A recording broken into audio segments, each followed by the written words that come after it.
Les patates chaudes sont à l'antenne. Pour la biodiversité et le climat, il n'est plus temps de se passer la patate chaude. L'association Agir pour tous et ses adhérents les patates chaudes Informe et forme pour agir plus efficacement. organisent des actions collectives. Détecte et soutiennent les bonnes pratiques et innovations à impact positif. Salut Quentin, de quoi nous parles-tu aujourd'hui ? Salut Pierre-Emmanuel. Année olympique et paralympique oblige, je vais traiter d'un sujet sport-climat. On va s'intéresser à la faisabilité d'organiser à nouveau des Jeux olympiques d'été à Paris au cours de ce siècle dans la perspective du changement climatique, plus précisément en lien avec des vagues de chaleur plus fréquentes, longues et intenses. Les données que j'ai utilisées nous viennent d'une étude de Christophe Cassou, climatologue et auteur principal du dernier rapport scientifique du GIEC, le rapport AR6. Petit spoiler, il estime qu'il sera très compliqué de gérer à nouveau cet événement au cours du siècle, étant entendu évidemment qu'il faudra probablement quelques décennies pour qu'une nouvelle candidature de Paris aboutisse.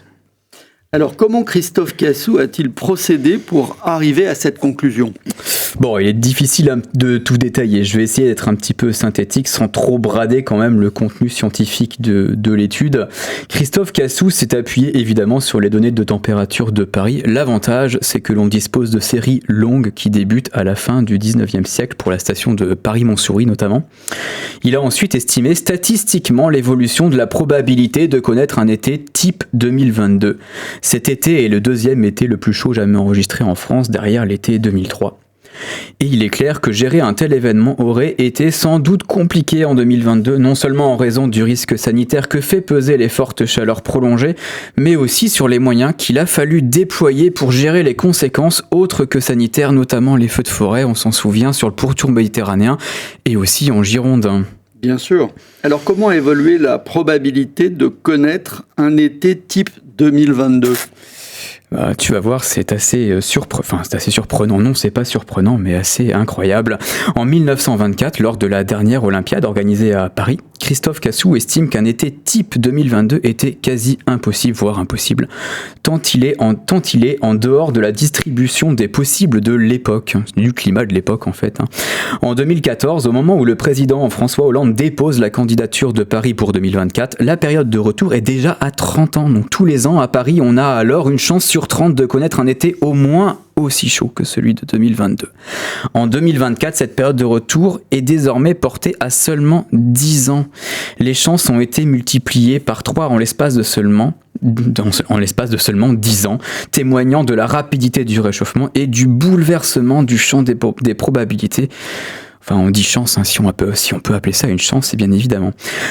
Projetons-nous vers le futur. Dans 10 ans, en 2034, un été type 2022 aura alors une chance sur 6 de se produire, une chance sur 3 en 2044. Dit autrement, en 2044, l'été parisien a une chance sur 3 d'être aussi chaud ou plus chaud que l'été 2022.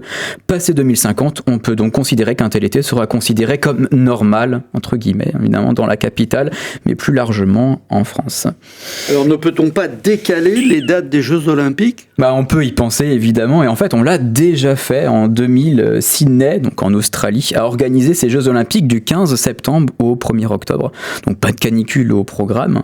Les organisateurs ont souhaité faire coïncider leurs Jeux avec le début du printemps austral pour avoir des températures un peu plus clémente. On peut aussi déplacer certaines épreuves en 2021. Il y a 3 ans, Tokyo a déplacé l'épreuve du marathon ainsi que d'autres courses de fond sur l'île d'Hokkaido, plus au nord, où les températures estivales sont un peu plus clémentes. Les Jeux sont le plus souvent organisés entre la fin du mois de juillet et le début du mois d'août, comme on a vu à Paris. Or, dans les villes de l'hémisphère nord, c'est statistiquement la période la plus chaude de l'été et là où le risque de vagues de chaleur et de canicule est le plus marqué. Donc réfléchir à d'autres créneaux est donc probablement pertinent. Et du coup, quelles sont les autres villes où il sera compliqué d'organiser les Jeux Olympiques d'été ? Eh bien, on peut penser aux villes asiatiques comme Tokyo, on vient d'en parler, Pékin ou encore Shanghai, c'est-à-dire outre en fait les températures mesurées, il y a aussi l'humidité de l'air en fait qui est très importante en fait dans certaines de ces villes asiatiques.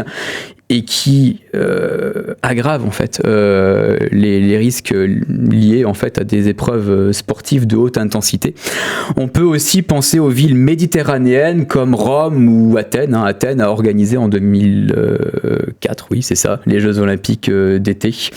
Quant à Los Angeles, ville haute en 2028, le risque est en fait plus limité en raison du courant marin froid qui baigne les côtes californiennes et limite les folies du thermomètre, ou du moins les cantonne plus à l'intérieur des terres.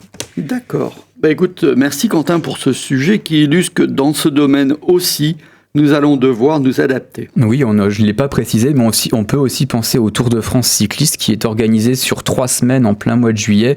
Peut-être que là aussi, il faudra revoir un peu la copie. Calendrier. Donc Pierre-Emmanuel, peux-tu nous parler des actions collectives d'Agir pour tous ? Alors avec plaisir Quentin, dans le cadre de nos soirées de la biodiversité et du climat, en partenariat avec le cinéma Le Scénario de Bain-de-Bretagne, notre prochain rendez-vous sera le 26 septembre à 20h pour le superbe film canadien L'Océan vu du cœur. Longtemps, l'océan nous a paru inaltérable et inépuisable, mais l'impact de nos actions sur sa biodiversité et sa température est alarmant. Une dernière occasion de retrouver Hubert Reeves, entouré de scientifiques, d'explorateurs passionnés, qui nous propose de redécouvrir ce qui menace l'océan et surtout sa capacité de régénération phénoménale. Et pour rebondir, la Méditerranée a battu des records de chaleur qui dataient en fait de l'année dernière, donc sujet souvent moins traité que d'autres sujets climat, tout à fait. Mais ô combien important. Et est-ce que tu peux nous donner des nouvelles, des balades et ateliers nature qui reprennent de plus belle avec la rentrée ?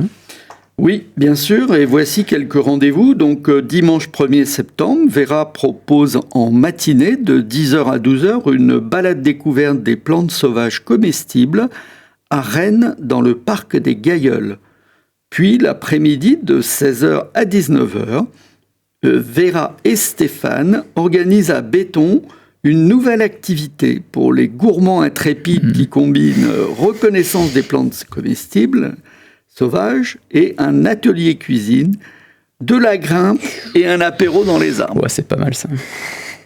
D'autres sorties sont bien sûr à découvrir sur notre site internet le 6, le 8 et le 13 septembre. Et plus proche de nous, géographiquement, samedi 28 septembre, ce sont Isabelle et Vera qui vous emmènent en randonnée champignons et plantes sauvages comestibles à Pléchâtel. Bien sûr à découvrir et réserver en ligne sur notre site Agir pour tous. Ok, et est-ce que tu as quelques nouvelles sur le projet mobilité d'Agir pour tous ? Oui, on avance bien avec Amélie de Ecom et Véronique de Céladon Communication, avec qui nous avons travaillé sur le nom, tout d'abord, le logotype et maintenant l'approche des partenaires. Le développement du site internet, dont l'objectif est de faciliter les déplacements quotidiens des habitants des Vallons de Vilaine, va commencer en septembre pour un lancement prévu en début d'année 2025. Ouais, ça approche. Et tu m'as dit aussi que l'association Agir pour tous allait participer à un événement européen ? Oui, nous participons cette année à la Semaine européenne du développement durable qui se déroule désormais en fait sur 3 semaines. Entre le 18 septembre et le 8 octobre, sur le thème de la préservation de la biodiversité. Et nous avons préparé un programme avec le ramassage de déchets dans les espaces naturels, des balades commentées sur la flore et la faune, des ateliers nature, et bien sûr la projection d'un film et débat animé par l'association et plusieurs intervenants. Et je crois que tu as rencontré une nouvelle entreprise concernée par l'environnement récemment. Alors oui, je suis allé interviewer Anaïs, chargée de communication de Le Breton Environnement, spécialiste de la collecte et de la valorisation des déchets professionnels au sud de l'Ille-et-Vilaine. Écoutons-la. Les patates chaudes sont à l'antenne. Bonjour Anaïs, pouvez-vous vous présenter en quelques mots ? Oui, alors moi donc je suis Anaïs Le Breton et au sein de la société, je suis assistante de direction et je touche un peu à tout, commerce, communication, administratif et je suis même sur le terrain quand il y a besoin. Et pour le Breton Environnement? Alors, le Breton Environnement a été créé en 2012 par mon père, René Le Breton, à Guignan. En fait, il a constaté que les TPE et PME, donc petites et moyennes entreprises, n'avaient pas de solution vraiment adaptée pour leur gestion des déchets. En fait, les seules entreprises, c'était les gros du secteur qu'on connaît tous, sauf qu'une benne, c'est pas vraiment adapté pour une boulangerie ou une boucherie. Notre périmètre d'action, il est d'environ 30 à 40 kilomètres, je dirais, autour de nos locaux. Et aujourd'hui, on travaille exclusivement sur le pays des Vallons de Vilaine et Bretagne, Porte de Loire. Donc, notre solution, elle est extrêmement simple. En fait, on met à disposition des rôles qui sont des chariots métalliques et le client a juste à en fait disposer ses cartons et ses plastiques dans les mêmes rôles. Et lorsqu'il est plein, on fait un enlèvement, donc on définit une fréquence avant avec le client et donc on fait un enlèvement, on remplace le rôle plein par un rôle vide. Donc très très simple et on travaille en totale autonomie. Donc ça c'est important de le dire parce qu'en fait nos clients ils oublient complètement la gestion de leurs déchets et ils peuvent vraiment se consacrer sur leur domaine d'activité. Donc je parlais des cartons et plastiques, donc on est spécialiste depuis 2012, mais depuis mon arrivée dans l'entreprise et celle de mon beau-frère Benjamin Ravache, on cherche vraiment à se développer et à devenir spécialiste dans la gestion globale des déchets, en fait, déchets de chantier, déchets de bureau, déchets d'industrie, etc., quoi. L'objectif, c'est que dès qu'il y a une problématique de gestion de déchets, c'est que les entreprises pensent à Le Breton Environnement. Donc une approche plus globale. Voilà, c'est ça. Alors, votre activité vous place au cœur de la transition écologique. Pouvez-vous nous dire pourquoi et nous donner quelques exemples?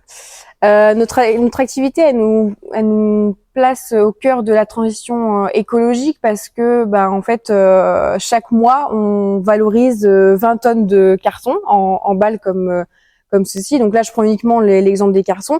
Ces cartons, ils vont être donc valorisés dans notre entreprise, puis ensuite envoyés à Omnipack à Aller, donc une entreprise locale, pour être là recyclés et devenir des boîtes d'œufs. En fait, donc tous les cartons auront une seconde vie.